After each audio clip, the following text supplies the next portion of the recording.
মাতরম বন্দে মাতরম বন্দে মাতরম বন্দে ভুলবো না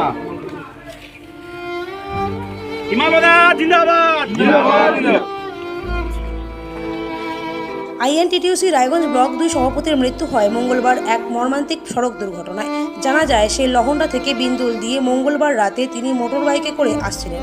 সে সময় রাস্তায় দাঁড়িয়ে থাকা লরির সঙ্গে ধাক্কা লেগে ঘটনাস্থলে মৃত্যু হয় বাইক চালক ধনঞ্জয় দাসের। বাইকে থাকা আইএনটিটিউসি রায়গঞ্জ ব্লক 2 সভাপতি হিমালয় বর্মনকে রাতেই রায়গঞ্জ মেডিকেল কলেজ ও হাসপাতালে নিয়ে আসা হলে চিকিৎসকরা তাকে মৃত বলে ঘোষণা করেন।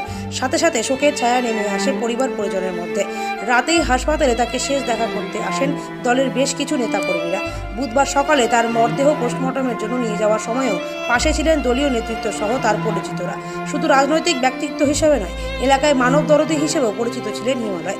যে কোনো মানুষের প্রয়োজনে ঝাঁপিয়ে পড়তেন তিনি, যার কারণে শুধু তার দলের নয়, বিরোধী দলের নেতাকর্মীরাও ব্যথিত হয়েছেন তার এই অকাল প্রয়াণে। এদিন সকালে পোস্টমর্টেম চত্বরে দাঁড়িয়ে তৃণমূল কংগ্রেস রায়গঞ্জ ব্লক 2 সভাপতি দীপঙ্কর বর্মন হিমালয়ের মৃত্যুতে শোক প্রকাশ করেন এবং তার পরিবারের প্রতি সমবেদনা জানান। পাশাপাশি আরও জানান, যেহেতু শুধু রাজনৈতিক ব্যক্তিত্ব না, একজন সমাজসেবীকে হঠাৎ করেই হারিয়ে ফেলল সকলে, তাই সকলেই ব্যথিত।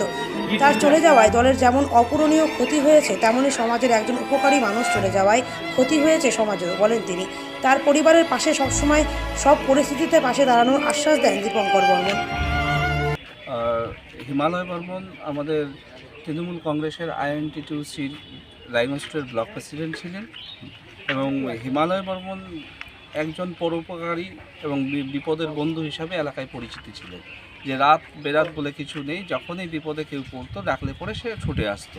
ঠিক কালকে একইভাবে এক বন্ধুকে সঙ্গে নিয়ে, যে ধনবর্মন নাম ছিল, তাকে সঙ্গে নিয়ে সে রায়গঞ্জের উদ্দেশ্যে রওনা দেয়।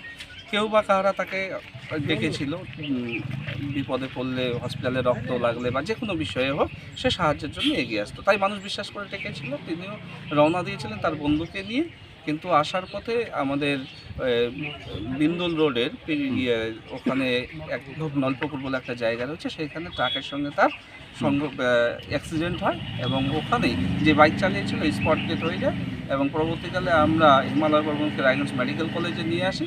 নিয়ে আসার পর কিছুক্ষণ পরেই সেও এই না ফেরার দেশে চলে যায়, এক্সপায়ার করে যায়। তো এক্ষেত্রে আমরা তৃণমূল কংগ্রেসের পরিবারের তরফ থেকে সমবেদনা জানাচ্ছি। খুব দুঃখিত এবং মর্মাহত, কারণ একজন সমাজসেবী, একজন পরোপকারী বিপদের বন্ধুকে আমরা হারিয়ে ফেলেছি। একদিকে দলের যেমন অপূরণীয় ক্ষতি হয়েছে, অন্যদিকে এলাকার মানুষও কিন্তু বলছে যে দ্বিতীয় হিমালয় কি আর আসবে। তো আমরা খুব মর্মাহত এবং পরিবারের প্রতি আমরা সমবেদনা জানাচ্ছি। এবং দলের পক্ষ থেকে একটা আমরা কথা বলছি, দল যেমন হিমালয়ের সঙ্গে ছিল, হিমালয়ের পরিবারের সঙ্গেও দল সঙ্গে থাকবে, এটা আমরা জোর গলায় বলছি। আগামীতেও আমরা হিমালয়ের পরিবারের যে কোনো সমস্যার ক্ষেত্রে সুখে দুঃখে আমরা সঙ্গে থাকব।